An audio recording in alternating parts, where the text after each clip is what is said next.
Mia, putri sulung dari keluarga pengusaha terkemuka, telah menghabiskan hampir 1 dekade hidupnya sebagai arsitek utama kebangkitan kembali Wiritama Corp, perusahaan keluarga yang nyaris karam. Dengan kecerdasan strategis yang tajam, etos kerja tanpa kenal lelah, dan pengorbanan pribadi yang tak terhitung termasuk, mengesampingkan ambisi dan kehidupan pribadinya, Mia berhasil mengubah Wiratama dari bisnis yang terpuruk menjadi konglomerasi bernilai puluhan juta dolar yang disegani di industri. Setiap langkah dan tetes keringatnya didorong oleh harapan tulus akan satu hal, pengakuan dan kepercayaan mutlak dari ayahnya sang patriark, yang ia yakini pada akhirnya akan mempercayakan masa depan perusahaan kepadanya. Ia bermimpi untuk meneruskan dan mengembangkan warisan keluarga, membawa inovasi, namun tetap menghormati fondasi yang telah dibangun. Puncak dari kerja keras Mia tiba dalam sebuah acara gala perusahaan yang megah dan penuh sorotan, yang seharusnya menjadi momen perayaannya. Namun,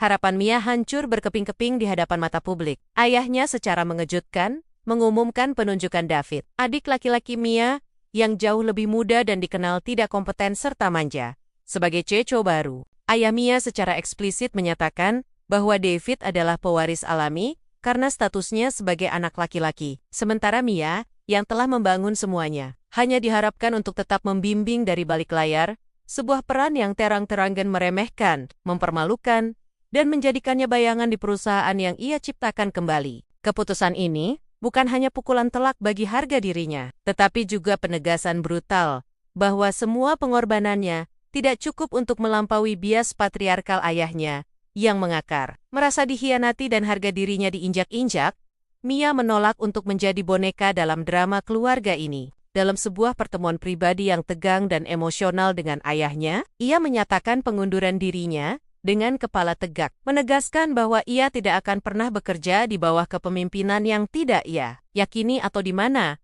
ia tidak dihargai sebagai setara. Keputusan mengejutkan ini memicu gelombang dukungan dari para karyawan kunci dan klien yang selama ini menyaksikan dedikasi, integritas, dan kemampuan Mia yang tak tertandingi. Dengan modal integritas, reputasi cemerlang yang telah ia bangun, dan sejumlah karyawan setia yang memilih mengikutinya, Mia mendirikan perusahaannya sendiri, Ascendant Dynamics, berbekal visi yang jelas untuk menciptakan lingkungan kerja yang meritokratis, inovatif, dan berfokus pada hasil nyata. Ascendant Dynamics dengan cepat menarik perhatian pasar. Klien-klien besar yang dulu ia tangani di Wiratama beralih kepadanya, terkesan dengan etos kerja dan kepemimpinan transformatif yang ia tawarkan. Di bawah tangan dingin Mia, Ascendant Dynamics tidak hanya berkembang pesat, tetapi juga melampaui kesuksesan Wiratama di puncaknya, menjadi simbol kebangkitan seorang wanita yang menolak dibatasi oleh ekspektasi usang dan bias gender. Sementara itu, Wiratama Corp, di bawah kendali David, mulai menunjukkan tanda-tanda keruntuhan. David, yang hanya fokus pada keuntungan pribadi, gaya hidup mewah, dan tidak memiliki visi strategis jangka panjang, membuat serangkaian keputusan bisnis yang buruk. Nepotisme merajalela menempatkan kerabat yang tidak kompeten pada posisi penting, sementara karyawan berprestasi merasa tidak dihargai, dan banyak yang memilih pergi. Reputasi Wiratama merosot tajam, proyek-proyek penting gagal, dan keuangan perusahaan limbung menuju kebangkrutan. Dalam hitungan waktu yang singkat, perusahaan yang Mia selamatkan dan kembangkan kini berada di ambang kehancuran total. Di ambang kehancuran yang tak terhindarkan, Wiratama Corp terancam bangkrut dan terpaksa menjual aset-asetnya. Dalam keputusasaan yang mendalam, ayah Mia yang dulu angkuh dan buta terhadap kontribusi putrinya, kini memohon Mia untuk kembali dan menyelamatkan perusahaan yang ia bangun dari nol. Ini adalah momen kebenaran yang pahit bagi Mia. Ia bertemu dengan ayahnya, yang mencoba membujuknya dengan sentimen keluarga dan janji-janji kosong tentang kesempatan kedua. Namun, tatapan Mia penuh dengan ketenangan dan ketegasan. Ia menolak. Ia telah menemukan kebebasan, martabat, dan sukses yang sejati dengan tangannya sendiri di Ascendant Dynamics. Menyelamatkan Wiratama berarti kembali ke bayang-bayang masa lalu yang ia telah tinggalkan, mengorbankan integritas dan otonominya. Mia memilih masa depan yang ia bangun dengan keringat dan tekadnya sendiri, membuktikan bahwa keberhasilannya tidak pernah bergantung pada nama keluarga, melainkan pada kemampuan, visi, dan keteguhan hatinya. Ia adalah pendiri imperiumnya sendiri, yang jauh lebih berharga daripada tahta yang pernah ia dambakan. Cahaya dari ribuan kristal pada chandelier Raksasa di langit-langit, Grand Ballroom. Hotel mulia malam ini terasa lebih tajam dari biasanya. Seolah-olah setiap pendaranya berusaha menembus lapisan bedak tipis yang menutupi kelelahan di wajahku. Aku berdiri di sana, di tengah lautan tuxedo hitam dan gaun malam berpayet, memegang gelas, champagne, yang isinya nyaris tak berkurang sejak 1 jam lalu. Uap dingin dari gelas itu meninggalkan embun di ujung jemariku. Satu-satunya sensasi nyata yang menjagaku tetap berpijak di bumi saat pikiranku melayang jauh. Malam ini adalah perayaan ulang tahun ke-50, Wiratama Corp. Namun, bagi siapapun yang mengetahui sejarah sebenarnya, ini adalah perayaan kebangkitan dari kematian. 10 tahun lalu, ruangan ini atau ruangan manapun yang semewah ini hanya ada dalam mimpi. 10 tahun lalu, Wiratama adalah kapal karam. Ayahku, Gunawan Wiratama, hampir kehilangan segalanya karena investasi bodoh dan manajemen kuno yang menolak beradaptasi dengan era digital. Akulah yang masuk ke dalam reruntuhan itu. Aku, Mia, putri sulung yang baru saja lulus dengan gelar Master Arsitektur dan Bisnis, yang seharusnya mengejar karier di firma internasional di London, malah memilih pulang untuk menambal lambung kapal yang bocor. Ibu Mia, suara bariton yang berat menarikku kembali ke masa kini. Aku menoleh, menyunggingkan senyum profesional yang telah kulatih hingga sempurna di depan cermin selama bertahun-tahun. Di hadapanku berdiri Pak Rusdi, salah satu investor tertua kami, pria yang dulu nyaris menarik seluruh sahamnya saat krisis terjadi. Pak Rusdi, sapaku hangat, sedikit menundukkan kepala sebagai tanda hormat. Terima kasih sudah hadir. Saya harap Anda menikmati hidangannya.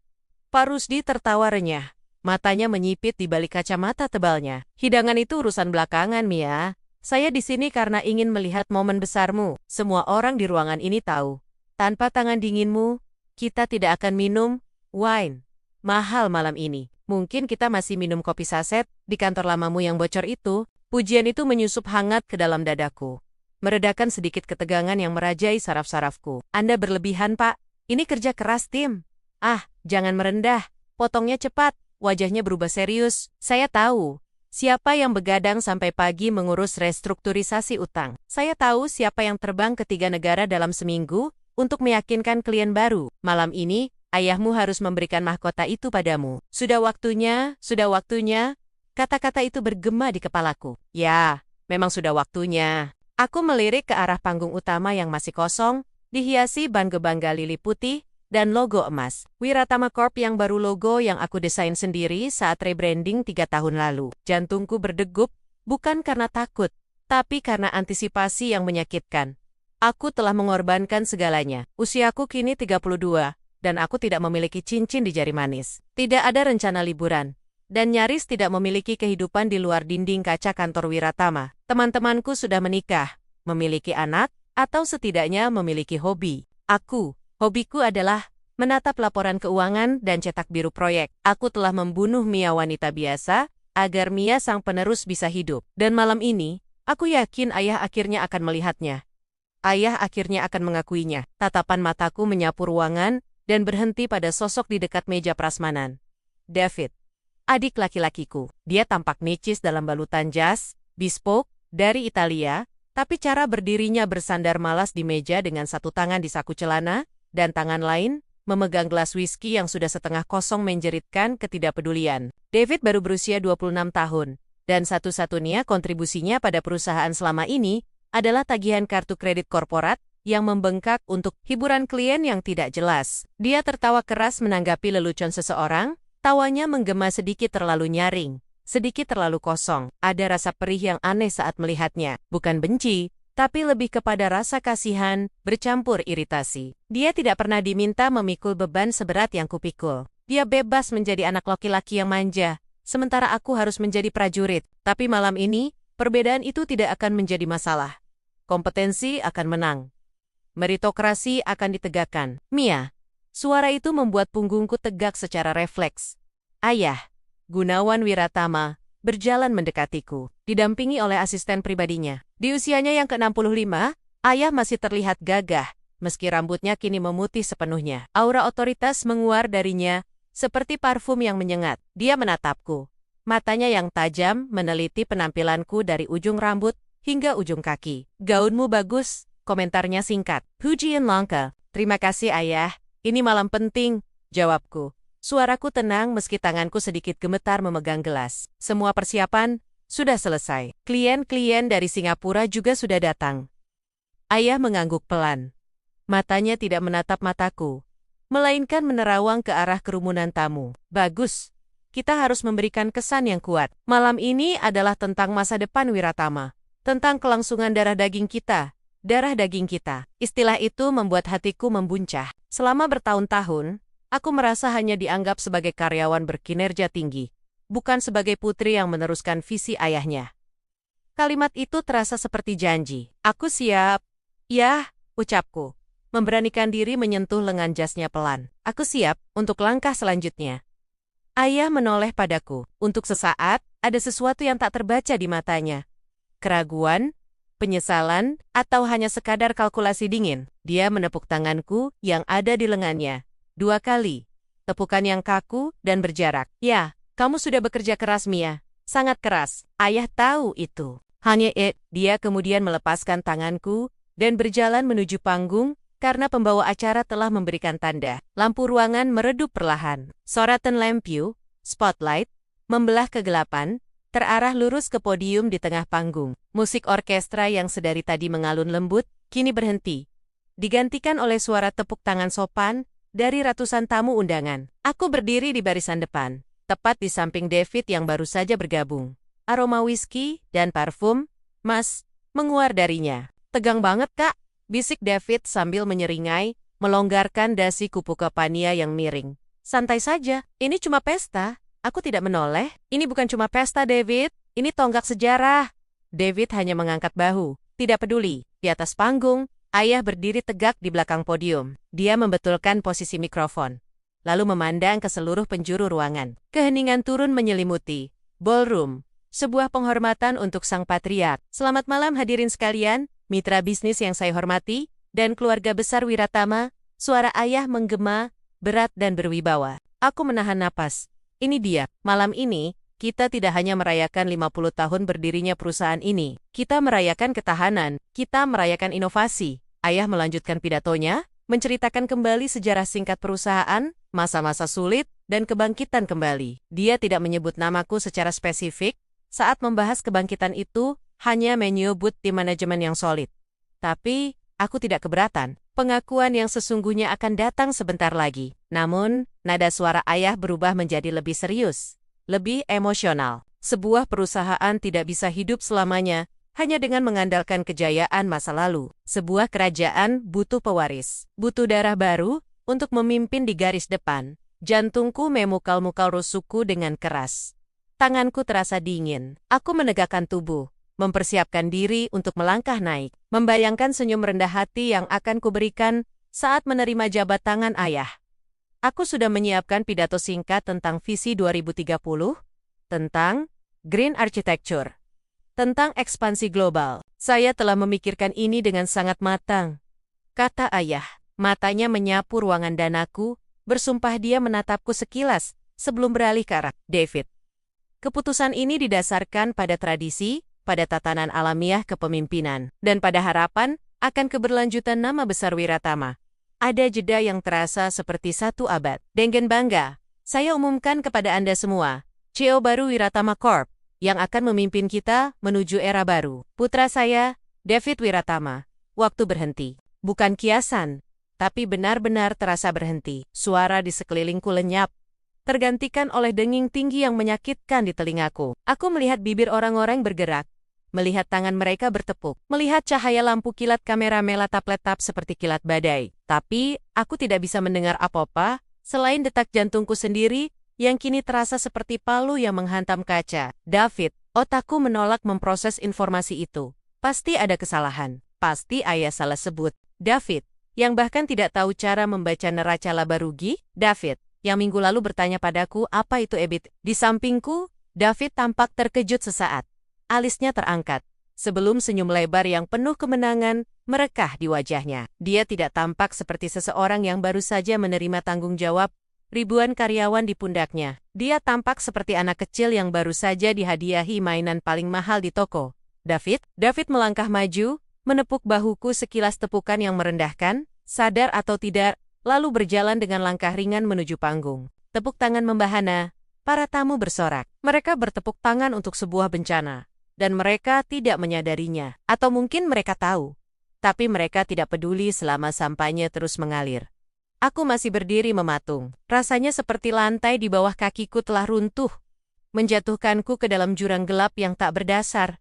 Semua malam tanpa tidur itu, semua presentasi yang kulakukan saat sakit demam, semua kencan yang kubatalkan, semua air mata yang kutelan bulit-bulit di kamar mandi kantor. Untuk apa? Suara ayah kembali terdengar melalui mikrofon, menembus kabut di kepalaku. Dan tentu saja, lanjut ayah, saat David berdiri di sampingnya, menyalaminya dengan canggung. David tidak akan sendirian, dia akan didampingi oleh kakaknya, Mia.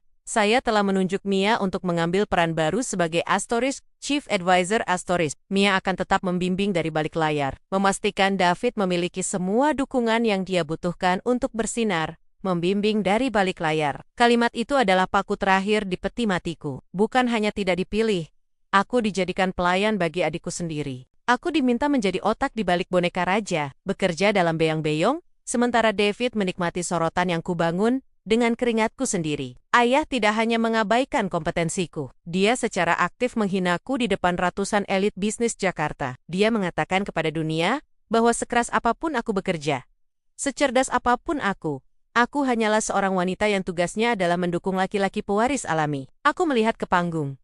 Ayah merangkul bahu David. Mereka tertawa. Dua laki-laki Wiratama, sang raja dan pangerannya. Dan aku hanyalah arsitek yang membangun istana mereka, yang kini disuruh berdiri di pintu belakang. Darahku mendidih. Rasa dingin yang tadi membekukan tubuhku, kini berubah menjadi panas yang membakar. Rasa malu merambat naik ke leherku. Bukan karena aku merasa tidak mampu, tapi karena aku merasa begitu bodoh. Bodoh karena pernah percaya bahwa loyalitas dan prestasi akan mengalahkan bias kuno yang mengakar di otak ayah. Pak Rusdi, yang berdiri tak jauh dariku, menatapku. Senyum di wajahnya telah hilang, digantikan oleh tatapan prihatin yang justru membuatku semakin mual. Aku tidak butuh belas kasihan. Aku tidak butuh dikasihani oleh pria-pria tua yang mungkin dayam-dayam setuju dengan keputusan ayah. Aku merasakan getaran halus di tasku, ponselku, mungkin pesan ucapan selamat dari timku yang menonton, live stream, pesan yang dikirim sebelum nama itu disebut, yang kini akan berubah menjadi pesan kebingungan. Aku menarik napas panjang, berusaha mengisi paru-paruku yang terasa sesak. Udara di ruangan ini tiba-tiba terasa beracun, penuh dengan kemunafikan dan aroma patriarki yang busuk. Aku harus keluar. Aku tidak bisa berada di sini. Tersenyum palsu dan menyalami David Sioliola ini adalah kabar gembira, tapi kakiku masih terpaku. Mataku terkunci pada wajah ayah di panggung. Dia sedang menatapku sekarang. Tatapannya datar, tanpa rasa bersalah, seolah dia menantangku. Terima nasibmu, Mia.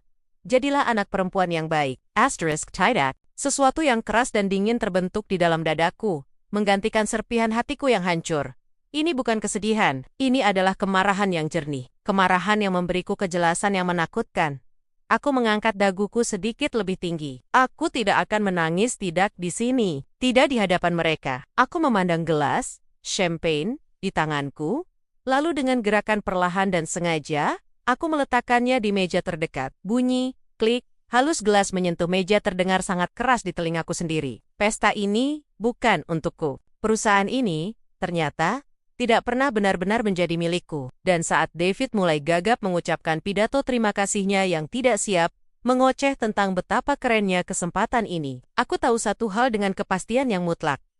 Aku tidak akan menjadi bayangan siapapun, apalagi bayangan dari seseorang yang bahkan tidak bisa berdiri tegak tanpa tiang penyangga yang kubangun. Malam ini adalah puncak pengorbananku, tapi juga menjadi malam kematian bagi kesetiaanku pada Wiratama Corp. Ayah menginginkan perang, dia baru saja menyalakan sumbunya. Suara tepuk tangan itu terasa seperti gemuruh ombak yang menghantam karang, memekakan telinga, namun anehnya terdengar begitu jauh dan tumpul. Cahaya blitz kamera berpendar silih berganti, menciptakan bintik-bintik putih yang menari di pelupuk mataku, membutakan pandangan sesaat. Di atasku, lampu kristal raksasa di Grand Ballroom, Hotel Bintang 5 ini tampak berputar pelan, mengejek keseimbanganku yang mulai goyah. Aku berdiri kaku di samping podium, senyum yang telah kulatih selama bertahan-tahan, terpatri di wajahku, seperti topeng porselen yang retak. Rasanya dingin, Beku. Di tengah sorotan lampu utama, ayah berdiri tegak dengan jas Armani hitamnya yang licin. Satu tangannya merangkul bahu David. Adikku laki-laki yang bulan lalu baru saja menghabiskan uang perusahaan untuk pesta kapal pesiar yang konyol, kini berdiri di sana dengan senyum lebar yang memuakan, melambai pada para pemegang saham, seolah ia adalah raja yang baru saja dimahkotai. Kata-kata ayah masih berdengung beru-lenguling, seperti kaset rusak di kepalaku. Dan untuk memastikan kesinambungan darah Wiratama, saya menyerahkan tongkat estafet kepemimpinan, posisi Chief Executive Officer, kepada putra saya David Wiritoma, pewaris alami yang akan membawa energi muda bagi kita semua. Pewaris alami, dua kata itu menghunus tepat ke ulu hati, lebih tajam dari kritik investor manapun yang pernah kuhadapi. Ayah belum selesai, ia menoleh ke arahku. Tatapannya sekilas, meremehkan, seolah aku hanyalah ornamen dekoratif di panggung itu. Dan tentu saja, putri saya tercinta, Mia, akan tetap berada di sini. Sebagai direktur operasional, ia akan membimbing David dari balik layar. Tangan lembut seorang wanita yang akan menjaga agar kapal ini tetap stabil. Sementara nakoda baru kita menentukan arah. Membimbing dari balik layar, frasa itu mendarat seperti ludah di wajahku. 10 tahun. 10 tahun aku tidur di kantor, melewatkan pernikahan sahabat, melupakan liburan, bahkan mengabaikan kesehatanku sendiri untuk menarik bangkai kapal Wiratama Corp dari dasar laut ke bangkrutan. Aku yang merancang strategi restrukturisasi. Aku yang bernegosiasi dengan kreditor galak hingga suaraku serak. Aku yang memecat ratusan karyawan tidak produktif dengan tangan gemetar, namun hati teguh demi menyelamatkan ribuan lainnya. Dan sekarang, aku direduksi menjadi tangan lembut yang bertugas mengasuh David menjadi bayang-bayang bagi adik laki-laki yang bahkan tidak tahu cara membaca neraca keuangan tanpa menguap bosan? Terima kasih, Papa. Terima kasih semuanya. Suara David terdengar cempreng di mikrofon, penuh percaya diri yang tidak berdasar. Ini adalah awal baru yang epik. Kerumunan bertepuk tangan lagi. Namun, aku bisa melihatnya. Di barisan depan, Pak Handoko, salah satu klien terbesar yang berhasil kugaet tahun lalu, mengerutkan kening. Ia menatapku, bukan dengan kekaguman seperti biasa, melainkan dengan tatapan iba. Itu lebih menyakitkan daripada kemarahan. Rasa iba itu menegaskan bahwa penghinaan ini nyata, disaksikan oleh ratusan pasang mata elit bisnis Jakarta. Aku tidak bisa bernapas. Udara di ruangan berat teh ini mendadak terasa tipis, tercekik oleh aroma parfum mahal yang bercampur aduk dan bau kemunafikan yang menyengat. Perlahan, aku melangkah mundur. Satu langkah, dua langkah, turun dari panggung sementara David dan ayah sibuk berjabat tangan dengan para komisaris. Tidak ada yang menahanku, tidak ada yang menyadari bahwa arsitek kesuksesan mereka sedang berjalan pergi. Aku menyelinap melewati kerumunan, mengabaikan sapaan selamat, Mia yang terdengar sumbang dari beberapa kenalan yang tidak mengerti situasi. Kakiku membawaku secara otomatis menuju ruang tunggu VIP di belakang.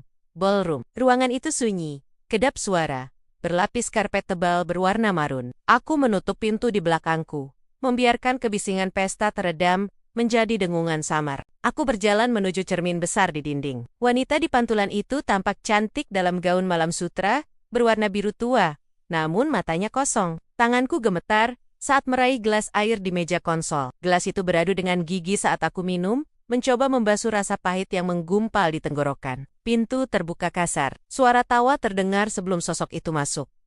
Ayah. Wajahnya merah padam karena kegembiraan dan mungkin sedikit alkohol. Mia, kenapa kau malah di sini? Serunya, suaranya bariton dan penuh otoritas, nada yang dulu selalu membuatku ingin mematuhi perintahnya. David sedang diwawancarai majalah Forbes. Seharusnya kau mendampinginya. Dia mungkin butuh bantuan menjawab pertanyaan tentang proyek infrastruktur di Kalimantan. Aku meletakkan gelas itu dengan perlahan. Bunyi tak kecil saat gelas menyentuh meja terdengar begitu nyaring di telingaku. Aku berbalik, menatap pria yang selama ini ku kejar pengakuannya. Aku bukan sekretarisnya, Pak. Suaraku keluar. Tenang, namun bergetar oleh amarah yang tertahan. Ayah mengibaskan tangannya, gestur meremehkan yang sudah sangat kuhafal. Ia berjalan menuju sofa kulit dan menghempaskan dirinya di sana. Jangan mulai dramatis, Mia. Ini bukan tentang sekretaris. Ini tentang keluarga. David wajah perusahaan. Kau otaknya. Itu kombinasi sempurna. Seperti aku dan ibumu dulu. Ibu tidak pernah memimpin rapat direksi, Pak. Ibu tidak pernah menyelamatkan perusahaan dari utang 3 triliun rupiah. Balasku tajam. Ayah terdiam sejenak, Matanya menyipit, senyum di wajahnya memudar, digantikan oleh ekspresi keras yang biasanya ia tunjukkan pada lawan bisnis. Jaga bicaramu. David adalah adikmu.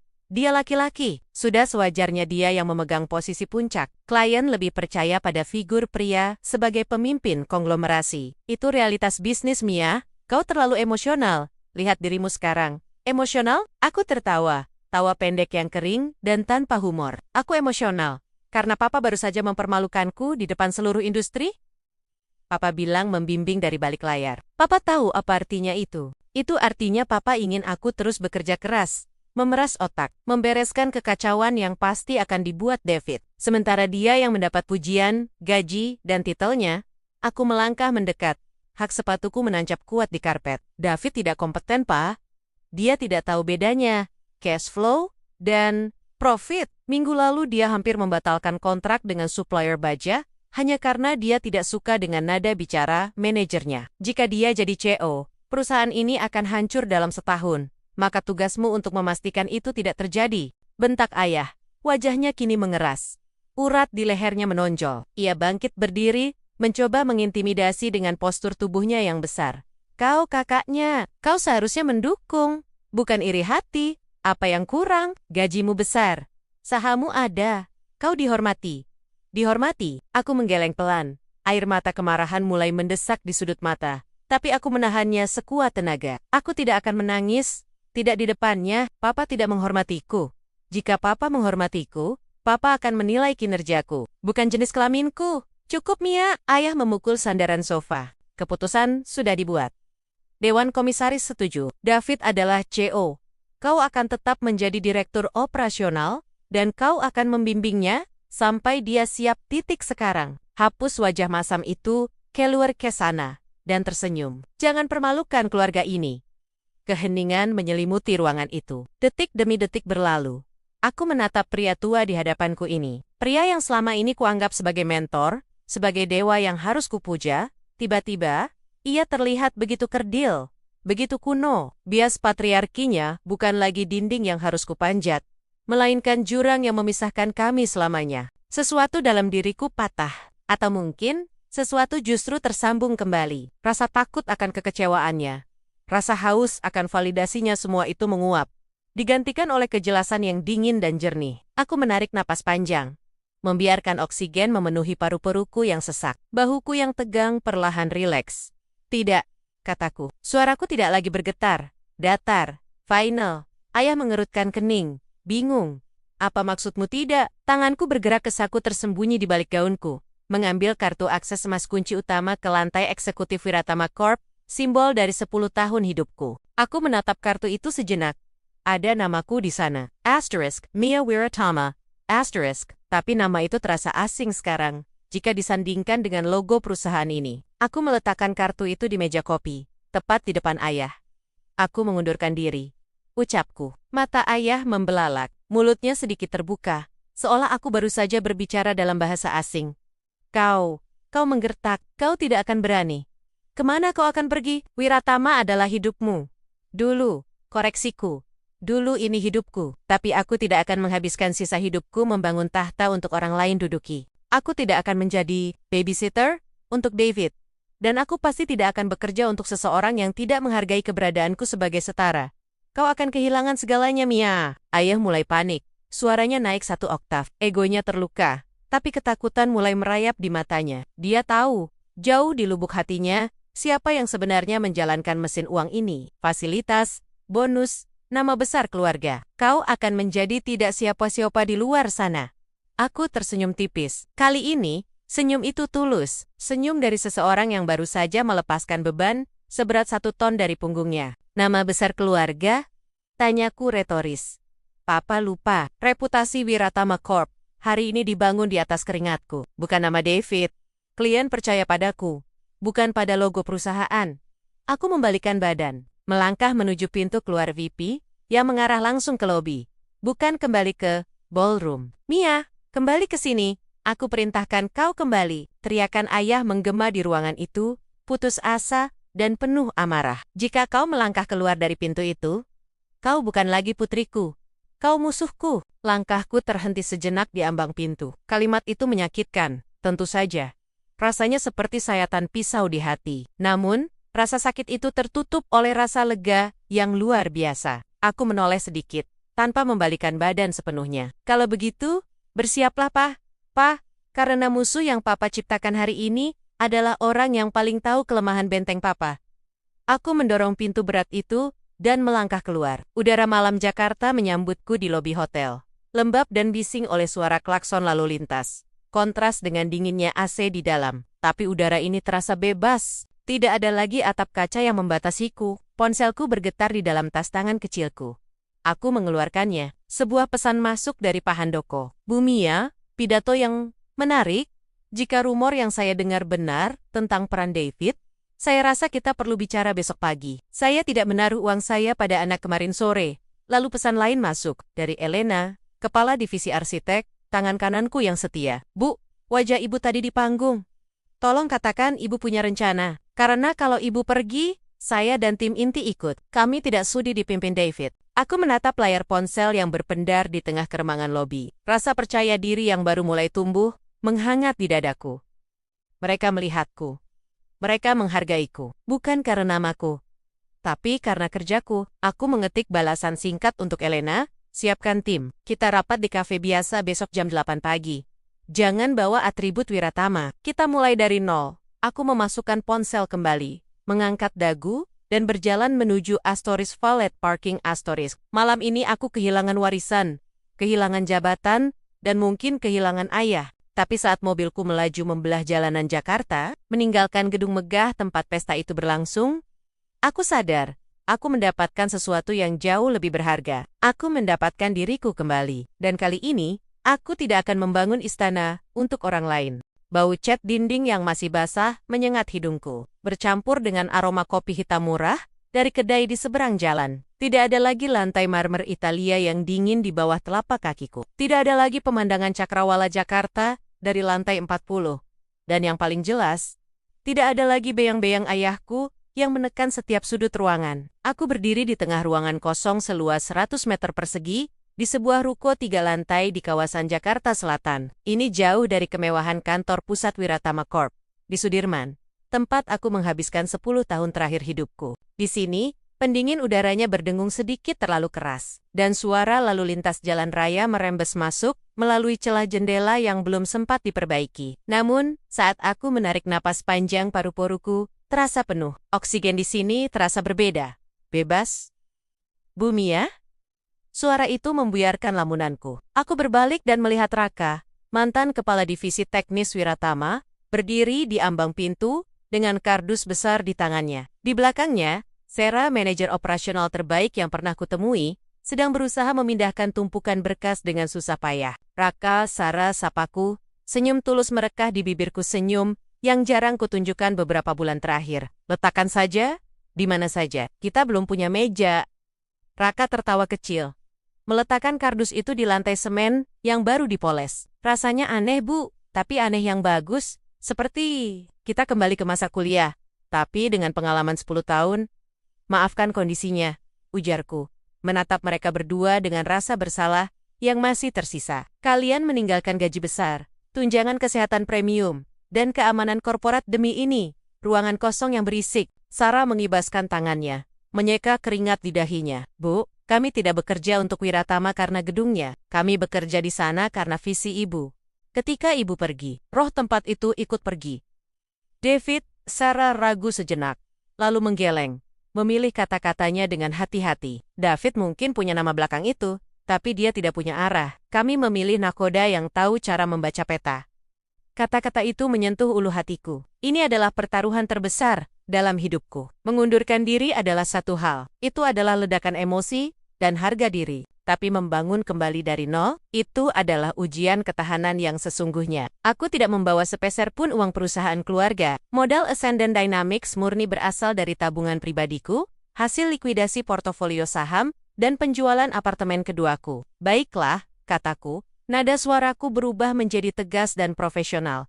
Mode yang sudah mendarah daging. Aku berjalan menuju satu-satunya papan tulis putih yang sudah terpasang di dinding. Spidol di tanganku terasa ringan. Namun apa yang akan kutulis akan menjadi fondasi masa depan kami. Ascendant Dynamics, tulisku dalam huruf kapital. Aku berbalik menghadap mereka.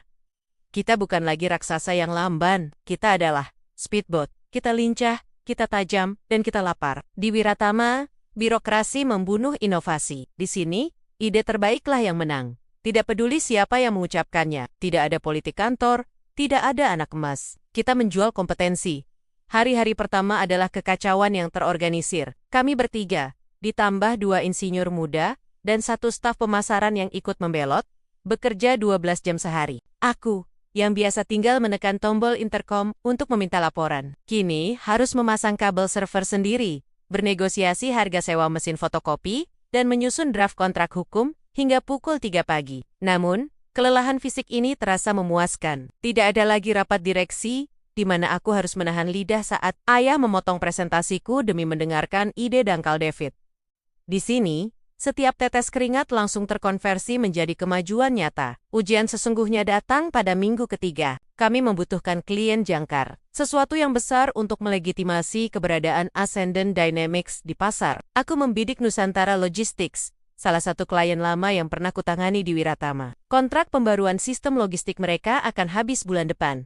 Dan aku tahu Wiratama sekarang di bawah David pasti menganggap remeh perpanjangan kontrak itu. Aku mengatur pertemuan dengan Pak Handoko, Direktur Operasional Nusantara Logistics. Ia setuju bertemu, lebih karena rasa hormat masa lalu, daripada keyakinan bisnis. Kami bertemu di sebuah restoran privat di pusat kota. Pak Handoko, pria parubaya dengan tatapan tajam di balik kacamata tebalnya, menatap proposal tipis yang kuletakkan di meja. Mia, mulainya, suaranya berat. Saya menghargai keberanianmu, tapi Ascendant Dynamics. Usiamu baru seumur jagung. Timmu hanya 6 orang. Wiratama punya ratusan insinyur dan dukungan modal tak terbatas. Kenapa saya harus mempertaruhkan sistem logistik nasional perusahaan saya pada sebuah rintisan? Jantungku berdegup kencang, tapi wajahku tetap tenang, topeng porselen yang sudah kusempurnakan selama bertahun-tahun. Aku tidak menyentuh gelas air di depanku. Aku mencondongkan tubuh sedikit ke depan, menatap matanya. Karena Bapak tahu siapa yang sebenarnya menyelesaikan krisis sistem Bapak 3 tahun lalu? Jawabku. Suaranya rendah namun penuh penekanan. Bukan ratusan insinyur itu, Pak, tapi tim inti yang saya pimpin. Raka, yang sekarang menjadi CTO saya, adalah orang yang menemukan bug dalam kode sistem Bapak saat tim lain menyerah. Sarah, CEO saya, adalah orang yang memastikan transisi gudang Bapak berjalan tanpa henti operasi 1 detik pun. Pak Handoko terdiam. Jarinya mengetuk-ngetuk meja. Di Wiratama sekarang, lanjutku, mengambil risiko untuk sedikit menyinggung mantan perusahaanku, fokus mereka telah bergeser. Bapak mungkin mendapatkan nama besar. Tapi apakah Bapak akan mendapatkan prioritas? Apakah Bapak akan mendapatkan dedikasi? Di Ascendant, Bapak adalah prioritas utama. Kami tidak memiliki birokrasi yang akan memperlambat keputusan. Jika ada masalah di jam 2 pagi, sayalah yang akan mengangkat telepon Bapak. Bukan mesin penjawab atau sekretaris junior. Aku melihat keraguan di matanya mulai retak. Ini bukan tentang nama keluarga saya, Pak Handoko. Bapak tidak pernah membayar untuk nama Wiratama. Bapak membayar untuk efisiensi, keandalan, dan hasil. Dan semua kualitas itu duduk di hadapan Bapak sekarang. Bukan di gedung pencakar langit itu.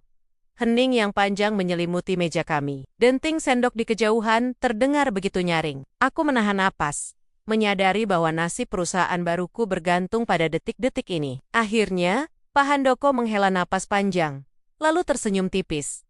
Ia mengambil pena dari saku jasnya. Kamu benar, Mia. Saya selalu tahu kamulah otak di balik semua itu. Ayahmu, dia pebisnis hebat di zamannya, tapi dia buta jika melepaskanmu. Ia menandatangani halaman depan proposal itu. Buktikan, saya benar. Jangan buat saya menyesal meninggalkan raksasa demi benih kecil ini. Bapak tidak akan menyesal, jawabku. Menjabat tangannya dengan cengkraman erat. Kemenangan itu menjadi efek domino. Berita bahwa Nusantara Logistics beralih ke Ascendant Dynamics menyebar seperti api di rumput kering dalam lingkaran industri. Reputasi adalah mata uang yang paling berharga, dan reputasiku sebagai arsitek tangan dingin yang diasingkan tiba-tiba menjadi komoditas panas. Bulan-bulan berikutnya adalah kabur yang indah. Kami pindah dari fase bertahan hidup ke fase ekspansi. Klien-klien yang dulu merasa hanya menjadi angka di pembukuan Wiratama mulai menghubungiku. Mereka menginginkan sentuhan personal, analisis tajam, dan eksekusi tanpa cacat yang selama ini menjadi ciri khasku.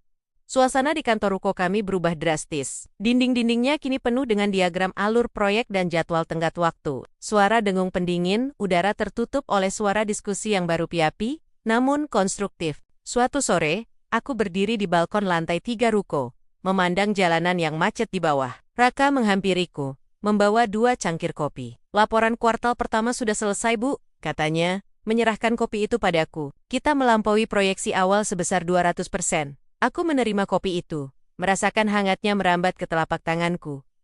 200%? Ya, Dan. Kita baru saja mendapatkan konfirmasi dari grup Adiwangsa. Mereka membatalkan tender dengan Wiratama dan meminta pertemuan dengan kita besok. Aku tersenyum. Bukan senyum kemenangan yang angkuh, tapi senyum kepuasan yang dalam. Grup Adiwangsa adalah salah satu klien Paus yang dulu sangat dibanggakan ayah. Fakta bahwa mereka berpaling bukan karena aku memohon, tapi karena kualitas kerja kami adalah validasi tertinggi. Kita perlu menambah staf lagi, Raka, kataku. Menatap langit sore yang mulai memerah. Cari talenta terbaik. Jangan lihat latar belakang keluarga. Jangan lihat gender. Jangan lihat dari universitas mana mereka berasal. Lihat portofolio mereka. Lihat rasa lapar di mata mereka. Kita bangun tempat ini menjadi meritokrasi yang sesungguhnya. Siap, Bu. Raka hendak berbalik pergi. Tapi ia berhenti sejenak. Bu, apakah Ibu pernah merindukan tempat itu, posisi CO yang seharusnya jadi milik Ibu? Aku menyesap kopiku, membiarkan rasa pahit dan manis beradu di lidah. Ingatan tentang gala malam itu, wajah ayah yang dingin, dan seringai David yang penuh kemenangan, melintas sejenak. Dulu, itu menyakitkan. Sekarang, ingatan itu terasa jauh, seperti adegan dari film yang ditonton orang lain. Tidak, Raka. Jawabku jujur, di sana, aku adalah pewaris yang menunggu mahkota. Di sini, aku adalah ratu yang membangun kerajaannya sendiri. Bata, demi bata, dan tak ada seorang pun yang bisa mengambil ini dariku, dengan alasan kodrat atau tradisi. Aku kembali menatap ke dalam kantor melalui pintu kaca. Di sana, belasan orang muda yang cerdas sedang bekerja, tertawa, dan berdebat. Tidak ada ketakutan di wajah mereka. Hanya antusiasme. Ini adalah Ascendant Dynamics. Namanya bukan sekadar label, itu adalah janji. Kami sedang naik, bergerak dinamis menuju puncak, meninggalkan masa lalu yang kaku dan usang di belakang. Aku meletakkan cangkir kopi yang sudah kosong. Pekerjaan belum selesai. Sebenarnya, ini baru permulaan. Dengan langkah ringan, aku masuk kembali ke dalam ruangan. Siap untuk memimpin, bukan dari balik layar, tapi dari garis terdepan. Cahaya sore menembus dinding kaca di ruang kerjaku yang baru. Memandikan meja kayu ek yang bersih dari tumpukan berkas tak berguna dengan rona keemasan. Di sini, di lantai 28 Menara Sentra, markas besar Ascendant Dynamics, udara terasa berbeda. Tidak ada bau debu karpet tua atau aroma ketegangan yang menyesakkan, seperti yang dulu selalu menyambutku di lorong-lorong Wiratama Corp. Di sini, aromanya adalah campuran segar dari kopi yang baru diseduh di ruang istirahat, dan aroma kertas baru aroma kemungkinan, aroma kebebasan. Namun, sore ini, ketenangan itu terusik oleh getaran konstan di ponselku. Bukan panggilan bisnis, melainkan serangkaian notifikasi berita dan pesan singkat yang membanjiri layar. Arya, manajer operasional kepercayaanku, yang ikut hengkang bersamaku, mengetuk pintu kaca yang memang selalu kubiarkan terbuka. Wajahnya, yang biasanya dihiasi senyum optimis, kini tampak keruh. Ia membawa tablet di tangannya, langkahnya ragu-ragu seolah membawa bom waktu. Mbak Mia, suaranya pelan, namun cukup berat untuk membuatku meletakkan pena. Kamu sudah lihat berita terbaru? Aku menghela napas panjang, bersandar pada kursi ergonomis yang jauh lebih nyaman daripada kursi kulit tua peninggalan kakekku di kantor lama. Tentang proyek Green Horizon? Tanyaku. Meski aku sudah bisa menebak jawabannya. Arya mengangguk, lalu meletakkan tablet itu di hadapanku. Lebih buruk dari sekadar penundaan. Mbak, konstruksinya dihentikan total oleh inspektorat hari ini. Ditemukan penggunaan material di bawah standar. Beton yang mereka gunakan tidak memenuhi spesifikasi ketahanan gempa. Aku menatap layar itu. Foto besar yang terpampang di sana menunjukkan situs konstruksi yang sunyi, disegel dengan garis polisi berwarna kuning cerah. Itu adalah proyek yang kurancang fondasinya 3 tahun lalu. Proyek yang seharusnya menjadi mahkota hijau di tengah hutan beton Jakarta. Di bawah kepemimpinanku, kami telah mengamankan pemasok terbaik, meskipun harganya premium, demi keamanan jangka panjang. Siapa yang mengubah spesifikasinya? Tanyaku.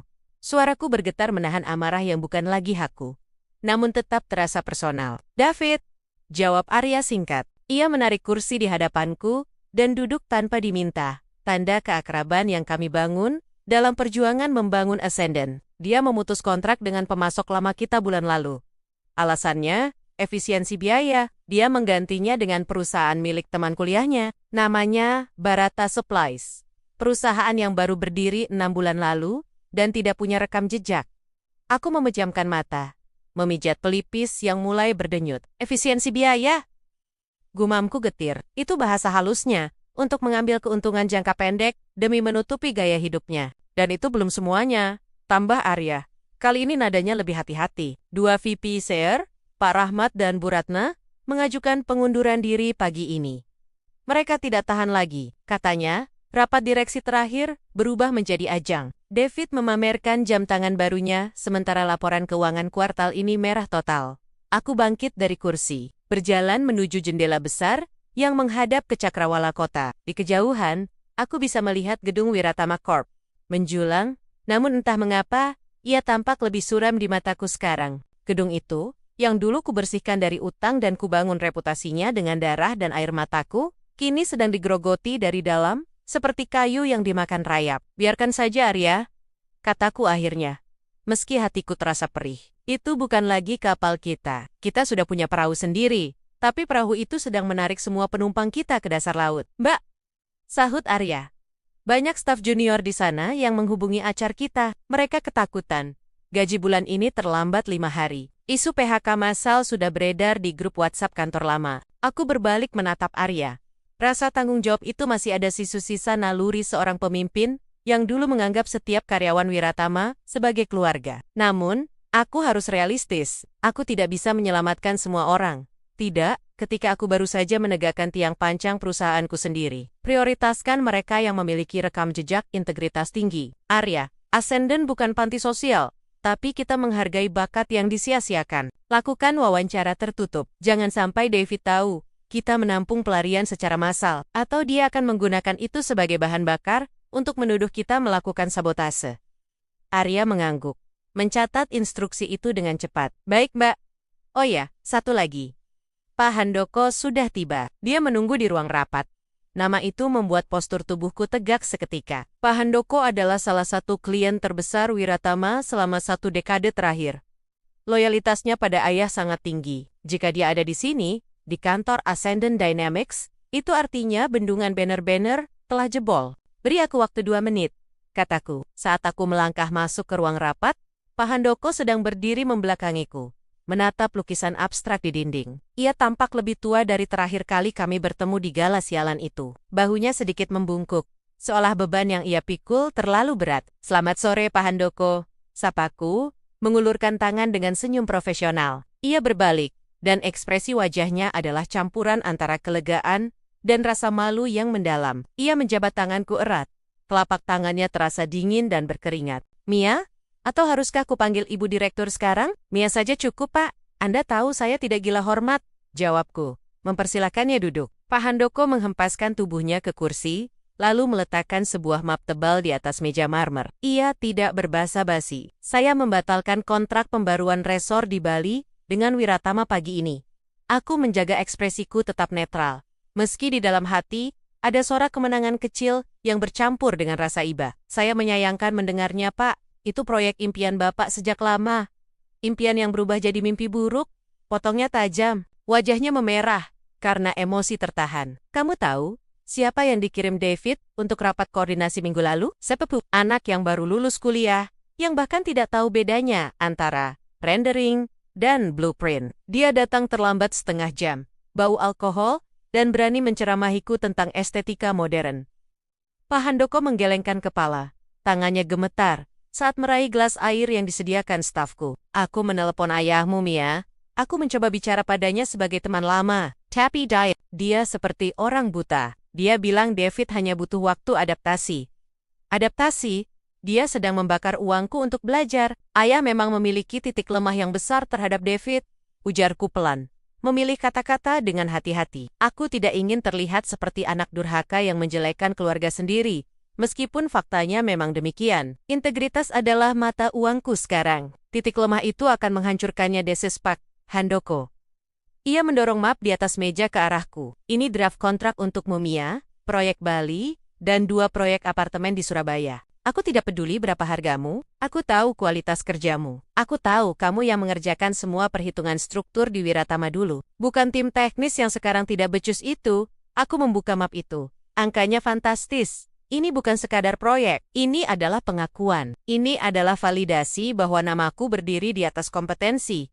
Bukan sekadar nama belakang keluarga. Kami akan dengan senang hati membantu Anda mewujudkan visi ini, Pak Handoko, kataku tegas. Menatap matanya. Di Ascendant, kami tidak bermain-main dengan kepercayaan klien. Kami akan melakukan audit ulang terhadap desain yang sudah ada. Memastikan tidak ada kesalahan fatal yang ditinggalkan oleh manajemen sebelumnya. Pak Handoko menghela napas panjang. Seolah beban bertentan baru saja diangkat dari pundaknya. Terima kasih, Mia. Sungguh, aku tidak tahu apa yang dipikirkan ayahmu saat melepasmu.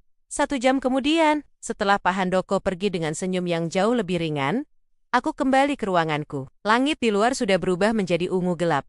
Lampu-lampu kota mulai menyala satu persatu, menciptakan lautan bintang buatan. Namun, pikiranku tidak bisa lepas dari Wiratama. Aku membuka laptop, mengetikkan kode akses untuk melihat data pasar saham terkini. Grafik saham Wiratama Corp, Wira terpampang di layar. Sebuah garis merah yang menukik tajam ke bawah, seperti air terjun darah. Hari ini saja, nilainya turun 12%. Dalam sebulan terakhir, hampir 40%. Desas-desus di kalangan analis pasar modal sangat brutal. Mereka menyebut Wiratama sebagai raksasa yang sedang tidur selamanya. Laporan keuangan yang bocor menunjukkan kebocoran dana operasional yang masif. Ada pos-pos pengeluaran yang tidak masuk akal. Perjalanan dinas fiktif, renovasi ruang direksi yang menghabiskan miliaran, hingga sponsor untuk akora-akora sosialita yang tidak memiliki relevansi dengan bisnis konstruksi. Nepotisme yang dilakukan David bukan lagi rahasia umum, melainkan lelucon industri. Ia menempatkan orang-orang yang hanya pandai menjilat di posisi strategis. Kepala divisi keuangan yang baru adalah mantan teman satu klub mobil mewahnya yang tidak memiliki sertifikasi akuntan publik. Kepala HRD diganti dengan tantenya dari pihak ibu tiri, yang kebijakannya hanya menciptakan suasana horor di kantor. Aku mendengar cerita dari Sarah, asisten pribadiku dulu yang masih tertahan di sana karena kontrak. Katanya, David jarang datang ke kantor sebelum jam 11 siang. Ruang kerjaku yang dulu ruangan di mana aku menghabiskan ribuan malam lembur, makan malam mie instan, sambil memeriksa detail kontrak ini, diubah menjadi lounge pribadi lengkap dengan meja biliar dan bar mini. Rasanya seperti ada tangan tak kasat mata yang meremas jantungku. Bukan karena aku menginginkan ruangan itu kembali, tapi karena penghinaan terhadap etos kerja yang diwakili oleh ruangan itu. Ponselku berdering lagi. Kali ini bukan pesan, tapi panggilan telepon. Nama ibu muncul di layar. Aku ragu sejenak. Sejak aku keluar dari rumah dan perusahaan, komunikasi dengan ibu menjadi canggung. Beliau terjepit di antara loyalitas pada suami dan kasih sayang pada putrinya. Namun, biasanya beliau hanya menelepon untuk hal-hal sepele atau basa-basi. Halo Bu, suara isak tangis tertahan terdengar dari seberang sana. Mia, ada apa Bu? Jantungku berpacu. Sekeras apapun aku pada ayah, ibu tetaplah ibuku. Bukan ibu nak, tapi ayahmu. Dan David, suaranya pecah. Kantor didatangi orang-orang bank sore ini. Mereka menyita beberapa aset kendaraan operasional karena gagal bayar cicilan leasing. Aku terdiam, mencengkeram pinggiran meja.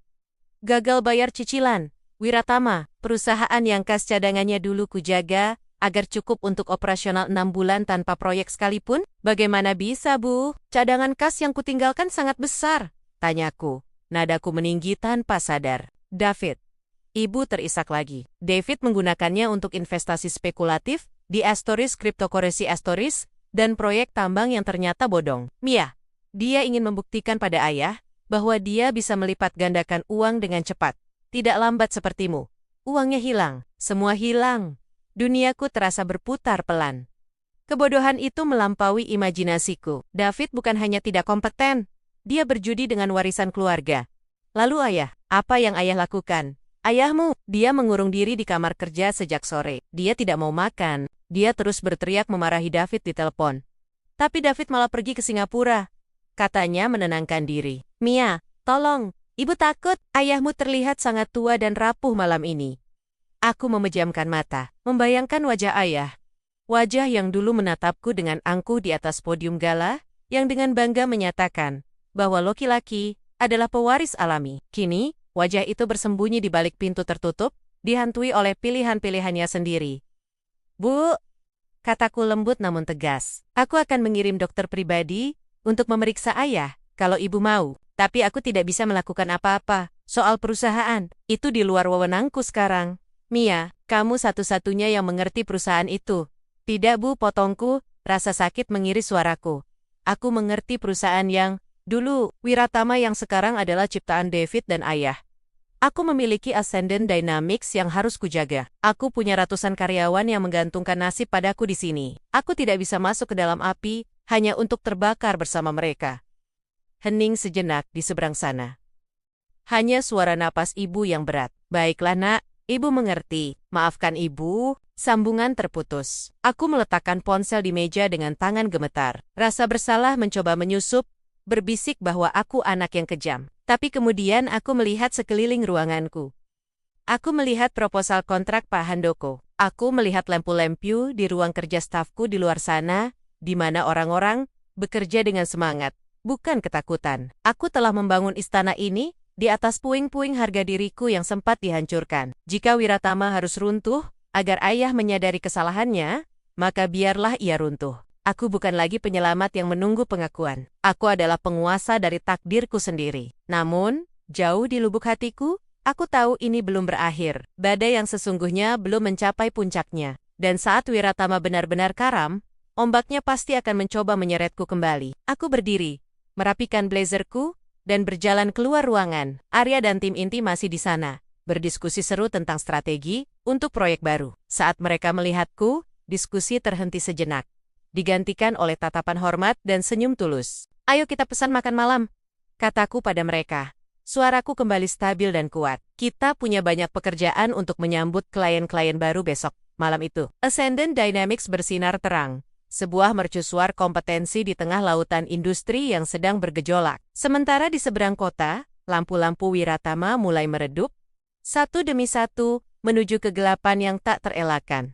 Hujan sore itu mengguyur kaca jendela lantai 42 gedung Ascendant Dynamics dengan ritme yang menghipnotis. Di bawah sana, Jakarta tampak kelabu, tersamar oleh tirai air yang deras. Seolah alam semesta sedang turut berduka, atau mungkin sedang mencoba mencuci bersih dosa-dosa lama. Namun, di dalam ruanganku yang hening dan berpendingin udara sempurna, suasananya jauh dari kata suram. Di sini, ada keteraturan. Ada detak jantung produktivitas yang stabil. Di atas meja kerjaku yang terbuat dari marmer hitam, sebuah tablet menyala menampilkan grafik yang menukik tajam laporan kuartal terakhir. Wiratama Corp engkangka itu berdarah. Merah menyala di setiap kolom krusial. Utang yang membengkak, aset likuid yang mengering, dan harga saham yang terjun bebas ke titik terendah dalam sejarah 50 tahun perusahaan. Aku menyesap. Earl Grey, hangatku, membiarkan aroma bergamot menenangkan saraf. Bukan rasa senang yang kurasakan melihat kehancuran itu. Itu akan terlalu sederhana, terlalu picik. Yang kurasakan adalah rasa hampa yang dingin, bercampur dengan validasi yang menyakitkan. Prediksiku benar. Tanpa nakoda yang tahu cara membaca peta, kapal raksasa itu kini menabrak karang. David, adikku yang dimanjakan itu, telah berhasil menghancurkan apa yang kubangun selama 1 dekade, hanya dalam waktu kurang dari 2 tahun. Ponselku bergetar, memecah lamunan. Bukan panggilan dari klien, bukan dari manajer operasional. Papa. Satu kata itu muncul di layar, membawa serta beban emosional seberat ribuan ton. Sudah berbulan-bulan kami tidak berbicara secara langsung, kecuali melalui perantara pengacara atau sapaan dingin yang terpaksa di acara amal. Pesan suara yang masuk sesudahnya terdengar berbeda. Tidak ada nada memerintah yang biasa. Tidak ada arogansi yang meledak-ledak. Suaranya terdengar. Retak Mia, pulanglah ke rumah sebentar. Ada hal mendesak yang harus Papa bicarakan. Ini soal keluarga. Soal masa depan kita. Kata kita terasa asing di lidahku. Namun, rasa penasaran dan, mungkin sisa rasa bakti yang bodoh menggerakkan kakiku. Aku meraih mantel, memberi instruksi singkat pada asistenku, dan meluncur membelah kemacetan Jakarta menuju rumah masa kecilku. Gerbang besi tempa yang menjulang tinggi itu terbuka perlahan. mengeluarkan derit engsel yang sepertinya sudah lama tidak diminyaki. Halaman luas yang dulu selalu terawat rapi, kini tampak sedikit liar. Rumput mulai tumbuh di sela-sela, paving block, dan beberapa lampu taman mati. Wiratama sedang sekarat, dan rumah ini adalah cerminan fisiknya. Aku melangkah masuk ke dalam rumah utama. Aroma yang menyambutku masih sama campuran kayu jati tua, lilin aromaterapi mahal, dan keheningan yang menekan. Namun, ada bau lain yang tersamar. Bau keputusasaan. Asisten rumah tangga tua kami, Mbak Sumi, menyambutku dengan mata berkaca-kaca. Dia tidak berani berkata banyak, hanya mengangguk sopan dan menunjuk ke arah ruang kerja Papa. Ruangan itu adalah tempat suci, tempat di mana keputusan-keputusan besar dibuat, tempat di mana aku dulu sering berdiri berjam-jam, mempresentasikan strategi bisnis, hanya untuk mendapatkan anggukan sekilas yang tidak acuh. Aku mengetuk pintu mahoni itu 2 kali.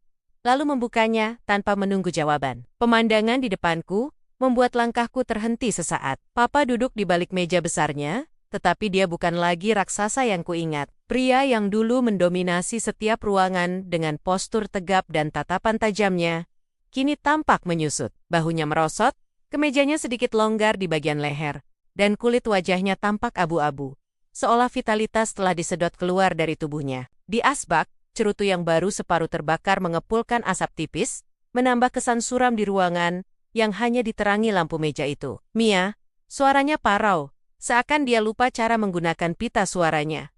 Dia tidak bangkit berdiri. Dia hanya menatapku dengan mata yang cekung, di mana lingkaran hitam menggantung berat di bawahnya. Kau datang? Kau memintaku datang, Pak? Jawabku datar. Aku tidak duduk. Aku berdiri tegak di seberang meja, menjaga jarak aman, baik secara fisik maupun emosional. Tas tangan kulitku kugenggam erat, perisai kecilku. Ada apa? Aku tidak punya banyak waktu. Ascendant punya rapat direksi besok pagi. Penyebutan nama perusahaanku membuat sudut bibirnya berkedut. Sebuah reaksi involunter yang menunjukkan ketidaksukaannya, atau mungkin rasa malunya. Ascendant Dynamics bukan sekadar perusahaan. Itu adalah monumen keberhasilanku, menampar wajah keraguan mereka. Duduklah Mia, tolong. Ucapnya, nadanya lebih rendah dari yang pernah kudengar seumur hidupku. Kata tolong itu terdengar asing, kikuk, seperti bahasa asing yang baru pertama kali ia ucapkan. Aku menarik kursi kulit di hadapannya dan duduk dengan punggung tegak, menolak untuk bersandar atau terlihat santai. Katakan. Papa menghela napas panjang, suara napas yang berat dan bergetar. Dia mengambil sebuah map biru tua dari tumpukan dokumen yang berantakan di mejanya kontras, sekali dengan mejanya yang dulu selalu bersih dan terorganisir. Dia menyodorkannya padaku. Wiratama kita dalam masalah besar, Mia. Mulainya, matanya menghindari tatapanku, lebih memilih memandang ukiran kayu di pegangan kursinya. Audit terakhir menunjukkan kebocoran dana yang masif. Beberapa proyek properti mangkrak karena vendor belum dibayar. Kreditur mulai datang seperti hiu mencium darah. Bank mengancam akan menyita aset utama minggu depan. Aku tidak menyentuh map itu. Aku sudah tahu isinya. Intelijen bisnisku jauh lebih cepat daripada pengakuan jujurnya. Aku tahu, berita tentang penjualan aset gedung di Sudirman sudah bocor ke media. Saham Wiratama anjlok 20% lagi hari ini. Papa menelan ludah. Jakunnya bergerak naik turun dengan susah payah. David, adikmu. Dia berhenti sejenak, seolah menyebut nama itu menimbulkan rasa sakit fisik. Dia kewalahan. Dia terlalu muda, terlalu naif menghadapi serigala-serigala di industri ini. Dia membuat beberapa keputusan investasi yang kurang bijaksana. Kurang bijaksana? Potongku. Suaraku tajam membelah udara pengap ruangan itu. Dia menggunakan dana operasional untuk membeli saham gorengan demi keuntungan pribadi, Pak. Dia memecat direktur keuangan yang sudah bekerja 20 tahun karena menegurnya dan menggantinya dengan teman klub mobilnya yang bahkan tidak bisa membaca neraca. Itu bukan kurang bijaksana. Itu kriminal. Itu bunuh diri korporasi. Papa tersentak. Wajahnya memerah padam. Namun bukan karena marah padaku, melainkan karena malu. Dia tahu aku benar. Dia tahu aku tahu segalanya. Kebenaran itu telanjang di antara kami. Menelanjangi ilusi pewaris alami yang selama ini ia agung-agungkan. Dia salah. Aku akui itu, bisik Papa akhirnya. Pengakuan itu menggantung di udara. Berat dan pahit. Aku mungkin terlalu cepat memberinya beban itu. Aku menahan diri untuk tidak tertawa sinis. Terlalu cepat? Bukan soal waktu, tapi soal kemampuan dan karakter. Tapi aku dayem, membiarkan dia melanjutkan. Aku ingin melihat seberapa jauh dia akan merendahkan dirinya. Papa memajukan tubuhnya, menumpukan kedua tangannya yang keriput di atas meja. Tatapannya kini terkunci padaku, penuh dengan permohonan yang mendesak. Mia, dengarkan Papa. Wiratama bukan sekadar perusahaan. Ini warisan kakekmu. Ini nama keluarga kita, Wijaya. Kalau perusahaan ini bangkrut, nama kita akan tercoreng selamanya. Kita akan menjadi bahan tertawaan. Nama, kalian, koreksiku dingin. Namaku sekarang berdiri di atas fondasi yang berbeda. Ascendant Dynamics tidak ada hubungannya dengan kekacauan ini. Kata-kataku seperti tamparan fisik baginya. Dia tampak goyah, tapi keputusasaan membuatnya terus mendesak. Dia bangkit perlahan dari kursinya, berjalan memutari meja, hingga berdiri di sampingku. Dia tidak berani menyentuh bahuku, tapi dia berdiri cukup dekat, hingga aku bisa mencium aroma obat-obatan yang menguar samar dari tubuhnya. Papa mohon Mia, suaranya bergetar hebat. Kimberly, selamatkan Wiratama. Hening. Hanya suara detak jam dinding antik yang terdengar, menghitung detik-detik kehancuran egonya. Kembali, tanyaku pelan, menoleh menatap matanya yang kini basah. Sebagai apa? Penasihat bayangan lagi. Orang yang membereskan kotoran David, sementara dia tetap duduk di kursi CEO dan mengklaim semua pujian. Tidak, Papa menggeleng cepat. Tidak Mia, sebagai CEO, penuh. Mutlak mataku membelalak sedikit. Ini dia. Tawaran yang dulu rela kutukar dengan nyawaku. Tawaran yang pernah menjadi satu-satunya tujuan hidupku selama 10 tahun. David akan mundur. Lanjut Papa. Suaranya makin cepat, seolah takut aku akan memotongnya sebelum dia selesai. Papa akan mengirimnya ke luar negeri, mungkin sekolah lagi, atau apa saja. Asal dia jauh dari manajemen. Kau akan memegang kendali penuh, 100%. Kau bisa merombak direksi, memecat siapa saja, melakukan apa saja yang kau anggap perlu. Papa tidak akan campur tangan lagi. Papa janji. Dia meraih tanganku yang berada di atas meja. Tangannya dingin dan berkeringat. Genggamannya lemah, tidak seperti genggaman kuat yang dulu sering meremas bahuku saat dia memintaku bekerja lembur di akhir pekan. Kau satu-satunya yang bisa, Mia. Karyawan lama masih setia padamu. Klien-klien percaya padamu. Jika kau kembali, harga saham akan stabil. Bank akan memberi kelonggaran. Kau punya sentuhan Midas itu. Kau anak Papa yang paling berbakat. Kalimat terakhir itu meluncur keluar dengan nada yang menyedihkan. Anak Papa yang paling berbakat. Tenggorokanku tercekat. Kalimat yang kuharapkan selama bertahun-tahun. Kalimat yang kubayangkan akan diucapkannya saat ia menyerahkan tongkat estafet kepemimpinan di panggung gala yang megah itu. Tapi tidak, dia mengucapkannya sekarang, di ruang kerja yang suram. Di saat kapal sudah hampir tenggelam, di saat dia tidak punya pilihan lain. Ini bukan pengakuan tulus, ini adalah strategi bertahan hidup. Aku menatap tangan tua yang menggenggam tanganku. Kulitnya berbintik-bintik coklat karena usia. Aku ingat tangan ini pernah menunjuk wajahku dan berkata bahwa wanita terlalu emosional untuk memimpin. Aku ingat tangan ini menandatangani surat pengangkatan David di depan mataku. Kau memintaku meninggalkan Ascendant? Tanyaku. Suaraku masih terkontrol, menyembunyikan badai yang berkecamuk di dalam dada. Meninggalkan perusahaan yang kubangun dari nol, yang sehat, yang berkembang pesat, untuk kembali ke sini dan menambal kapal bocor yang kau lubangi sendiri. Kita bisa menggabungkannya. Sela Papa dengan nada penuh harap. Merger, Wiratama, dan Ascendant. Kau akan memimpin imperium yang lebih besar. Aset Wiratama masih bernilai ratusan miliar. Jika dikelola dengan benar, Mia, kau tahu itu. Kau arsiteknya. Dia mencoba menyuapku dengan puing-puing masa lalu. Dia pikir ambisiku masih sama. Dia pikir aku masih Mia yang haus akan validasi ayahandanya. Pikirkan warisan keluarga, Mia. Desaknya lagi, matanya main kari-kari sisa kasih sayang di wajahku. Pikirkan ibumu. Dia pasti sedih melihat hasil kerja keras kita hancur begitu saja. Papa sudah tua. Papa mungkin tidak punya banyak waktu lagi. Papa ingin melihat Wiratama bangkit di tangan yang tepat sebelum Papa pergi. Air mata menetes di pipi keriputnya. Itu pemandangan yang menghancurkan hati. Namun di saat yang sama, memicu kemarahan yang dingin di perutku. Dia menggunakan kematian dan kenangan ibu sebagai senjata terakhir. Betapa rendahnya. Aku perlahan menarik tanganku dari genggamannya. Sensasi dingin dari kulitnya tertinggal di kulitku, seperti jejak hantu. Kau tahu, Pa? Ujarku sambil menatap lurus ke dalam matanya yang basah. 10 tahun aku memberikan hidupku untuk perusahaan ini. Aku tidak pernah mengambil cuti. Aku melewatkan pernikahan sahabatku. Aku mengakhiri hubunganku karena aku tidak punya waktu untuk cinta. Semua untuk Wiratama. Semua untuk membuatmu bangga. Papa mengangguk-angguk cepat, penuh harap. Papa tahu, nak. Papa tahu. Papa salah tidak melihat itu. Maafkan Papa. Beri Papa kesempatan untuk memperbaikinya. Kesempatan, ulangku, meresapi kata itu. Ruangan itu terasa semakin sempit. Dinding-dinding kayu yang dipenuhi foto-foto keberhasilan masa lalu Wiratama, seolah menatapku, menuntut pengabdian. Di salah satu foto hitam putih di dinding, Papa muda berdiri gagah di samping kakek saat peletakan batu pertama pabrik. Di sebilannya, ada foto David saat kelulusan kuliah foto yang dibingkai emas.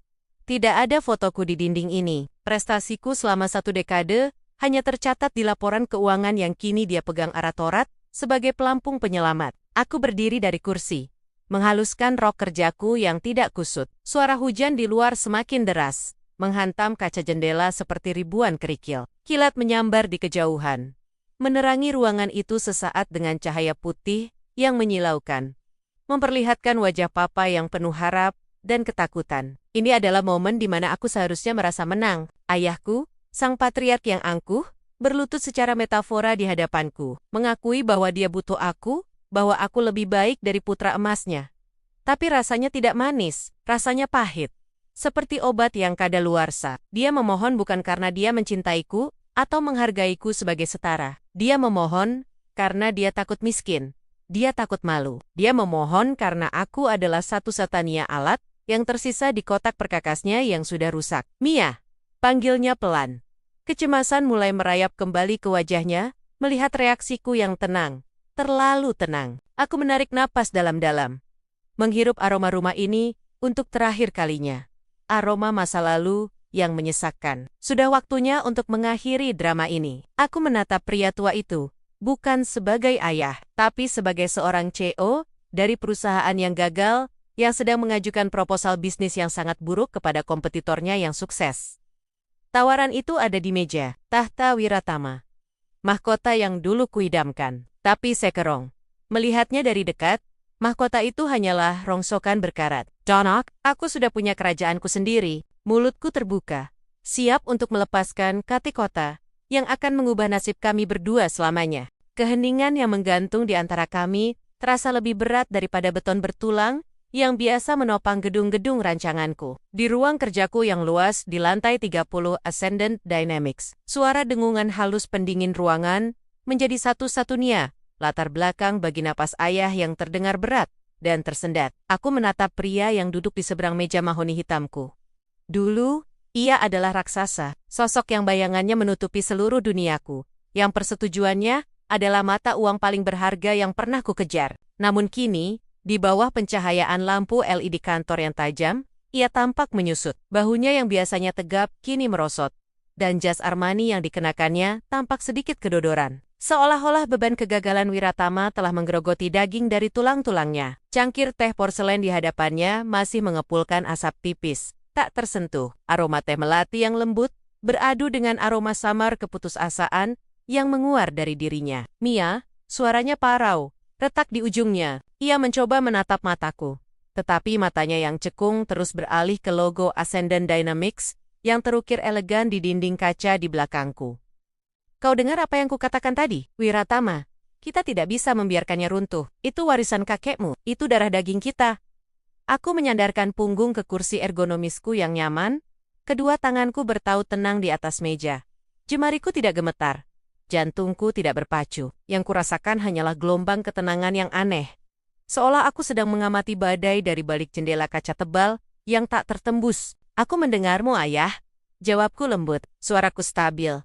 Kontras dengan gemuruh emosi yang kulihat di wajahnya. Kau memintaku untuk kembali. Kau memintaku untuk mengambil alih posisi CEO. Posisi yang kau berikan pada David 2 tahun lalu? Ayah meringis mendengar nama itu. Ia mengusap wajahnya dengan kasar. David, dia tidak siap. Aku salah, Mia. Aku akui itu. Aku buta. Ia mencondongkan tubuh ke depan. Tangannya mencengkeram tepi meja, seolah itu adalah pelampung terakhir di lautan lepas. Tapi kau selalu tahu apa yang harus dilakukan. Kau arsiteknya, Mia. Kau yang membangun fondasi kebangkitan kita dulu. Kau bisa melakukannya lagi. Para pemegang saham, klien lama. Mereka masih menghormatimu. Jika kau kembali, harga saham akan stabil.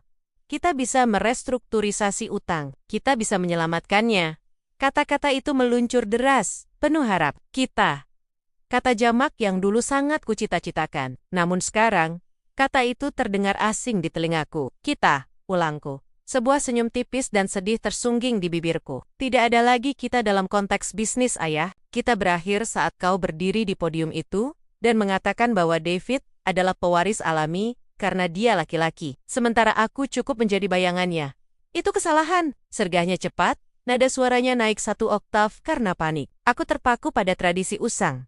Aku takut garis nama Wiratama akan hilang jika wanita yang memimpin. Itu bodoh. Aku tahu sekarang. Lihatlah dirimu. Lihat apa yang kau bangun di sini. Ia merentangkan tangannya, menunjuk sekeliling kantor mewahkan, Ascendant Dynamics. Ini bukti bahwa kau lebih dari mampu. Kau jenius, Mia. Dan karena itulah Wiratama butuh kau. Bukan sebagai bawahan, sebagai pemimpin mutlak. Aku akan mundur. Sepenuhnya, kau akan memiliki kekuasaan penuh. Singgasana itu milikmu. Aku bangkit dari kursi dan berjalan perlahan menuju jendela besar yang menampilkan panorama Cakrawala Jakarta. Gedung-gedung pencakar langit berkilauan di bawah sinar matahari sore yang mulai memudar. Di kejauhan, aku bisa melihat siluet gedung Wiratama Corp. Terlihat tua, kusam, dan entah bagaimana tampak miring.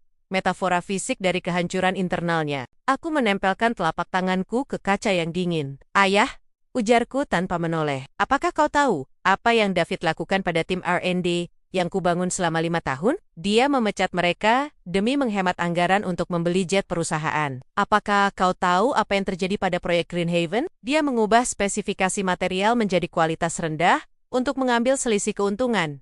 Dan sekarang gedung itu retak sebelum diresmikan. Aku tahu, Mia. Aku tahu semua kekacauan itu. Suara ayah terdengar semakin lemah di belakangku. Itulah sebabnya aku di sini. Untuk memohon padamu membereskannya.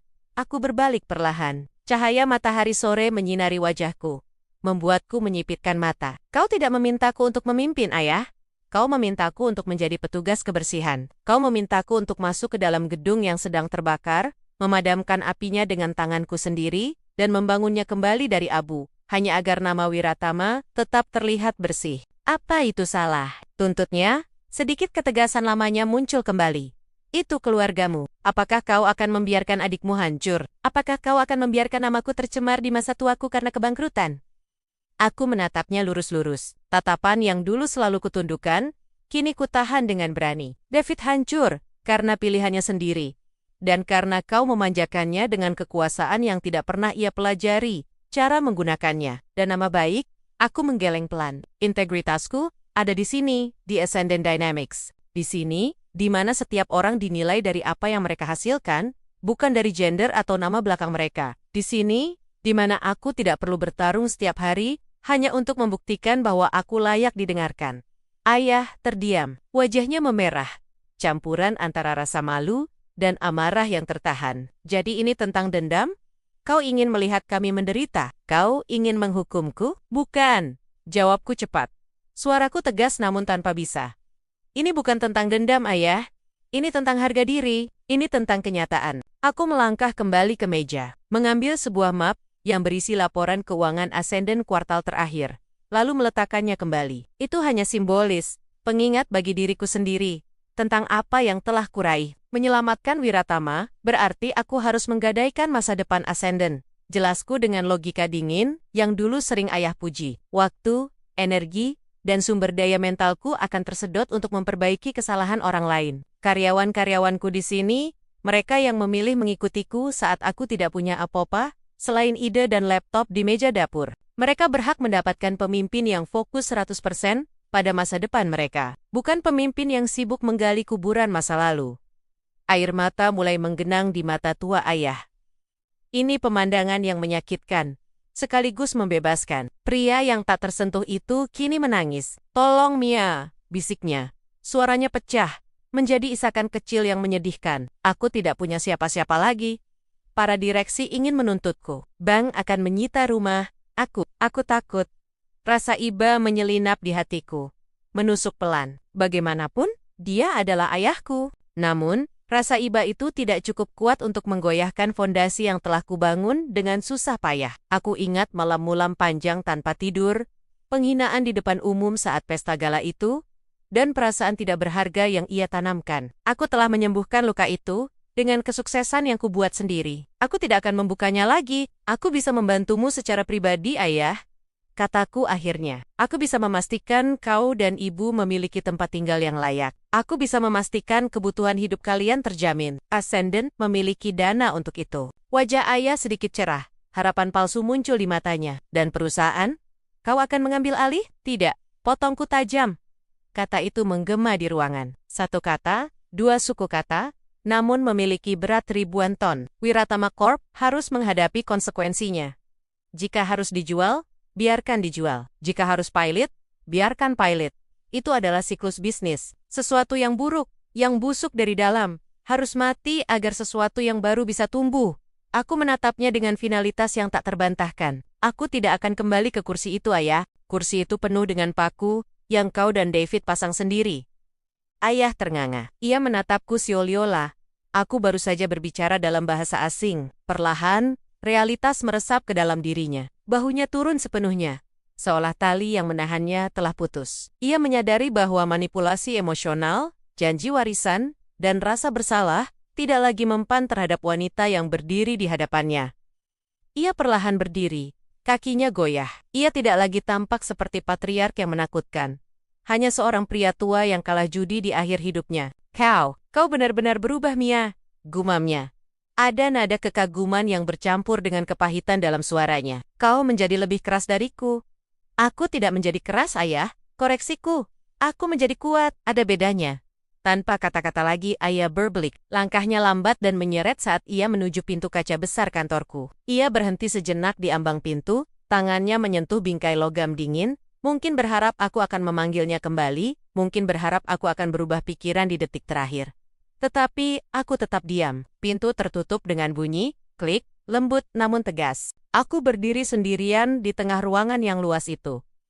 Keheningan kembali menyelimuti, tetapi kali ini rasanya berbeda. Bukan keheningan yang mencekam, melainkan keheningan yang damai.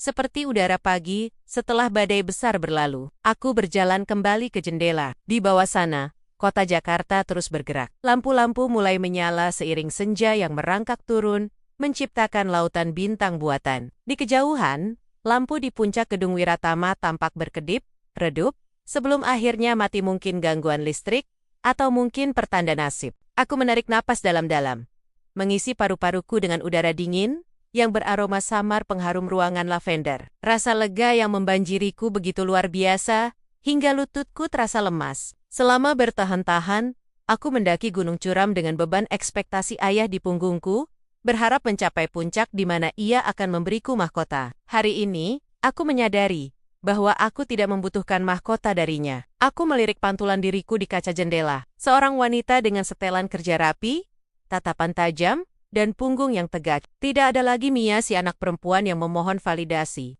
Tidak ada lagi Mia si arsitek bayangan. Yang ada hanyalah Mia, pendiri dan CEO Ascendant Dynamic. Aku telah menolak warisan yang beracun, demi membangun kerajaanku sendiri. Kerajaan yang dibangun di atas keringat, air mata, dan kebenaran. Bukan di atas nama keluarga atau hak kesulungan gender. Tanganku meraba permukaan kaca, seolah menyentuh masa depanku sendiri. Singgasana ini, kantor ini, perusahaan ini, kehidupan ini adalah milikku. Singgasana untukku sendiri. Dan untuk pertama kalinya dalam hidupku, itu sudah lebih dari cukup.